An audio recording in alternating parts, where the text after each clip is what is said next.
The war between the house of Saul and the house of David lasted a long time. David grew stronger and stronger, while the house of Saul grew weaker and weaker.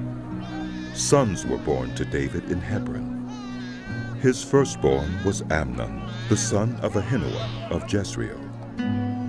His second, Chileab, the son of Abigail, the widow of Nabal of Carmel.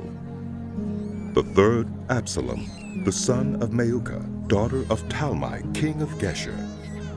The fourth, Adonijah, the son of Haggith.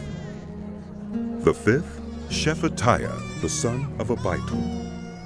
And the sixth, Ithream, the son of David's wife Eglah. These were born to David in Hebron. During the war between the house of Saul and the house of David, Abner had been strengthening his own position in the house of Saul. Now Saul had had a concubine named Rizpah, daughter of Aiah. And Ishbosheth said to Abner, "Why did you sleep with my father's concubine?" Abner was very angry because of what Ishbosheth said, so he answered, "Am I a dog's head on Judah's side? This very day I am loyal to the house of your father Saul and to his family and friends. I haven't handed you over to David. Yet now you accuse me of an offense involving this woman. May God deal with Abner, be it ever so severely, if I do not do for David what the Lord promised him on oath, and transfer the kingdom from the house of Saul, and establish David's throne over Israel and Judah, from Dan to Beersheba."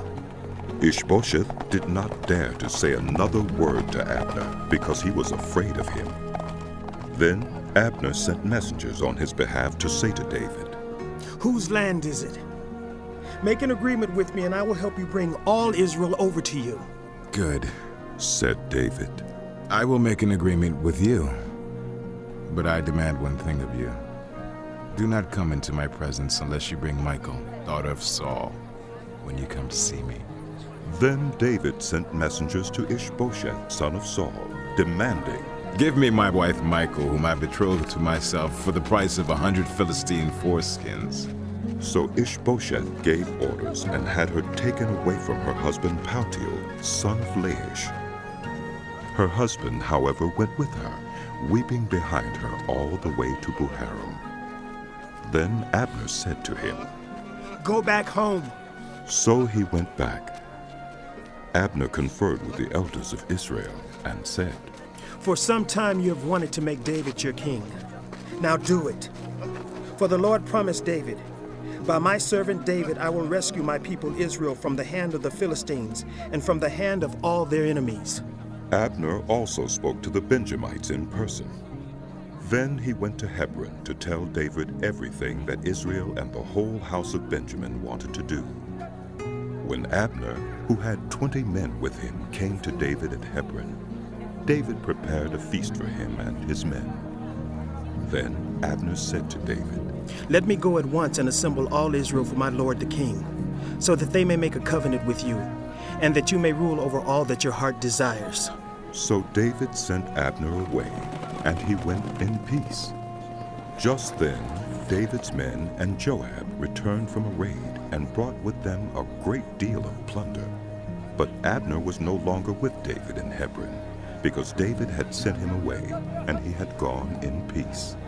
When Joab and all the soldiers with him arrived, he was told that Abner, son of Ner, had come to the king, and that the king had sent him away, and that he had gone in peace. So Joab went to the king and said, "What have you done? Look, Abner came to you. Why did you let him go? Now he is gone. You know Abner, son of Ner. He came to deceive you and observe your movements and find out everything you are doing." Joab then left David and sent messengers after Abner, and they brought him back from the cistern at Sirah. But David did not know it. Now when Abner returned to Hebron, Joab took him aside into an inner chamber, as if to speak with him privately. And there, to avenge the blood of his brother Asahel, Joab stabbed him in the stomach, and he died. Later, when David heard about this, he said, "I and my kingdom are forever innocent before the Lord concerning the blood of Abner, son of Ner. May his blood fall on the head of Joab and on his whole family. May Joab's family never be without someone who has a running sore or leprosy or who leans on a crutch or who falls by the sword or who lacks food. Joab and his brother Abishai murdered Abner because he had killed their brother Asahel in the battle at Gibeon. Then David said to Joab and all of Joab's men, Tear your clothes and put on sackcloth and walk in mourning in front of Abner. King David himself walked behind the bier. They buried Abner in Hebron, and the king wept aloud at Abner's tomb. All of Joab's men wept also. The king sang this lament for Abner. Should Abner have died as the lawless died, your hands were not bound, your feet were not fettered. You fell as one falls before the wicked. And all of Joab's men wept over him again. Then they all came and urged David to eat something while it was still day. But David took an oath, saying, May God deal with me, be it ever so severely, if I taste bread or anything else before the sun sets. All of Joab's men took note and were pleased. Indeed, everything the king did pleased them. So on that day, all of Joab's men and all Israel knew that the king had no part in the murder of Abner, son of Ner. Then the king said to his men, Don't you realize that a great commander has fallen in Israel this day?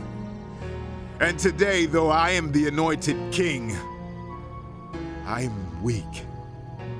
And these sons of Zeruiah are too strong for me. May the Lord repay the evildoer according to his evil deeds.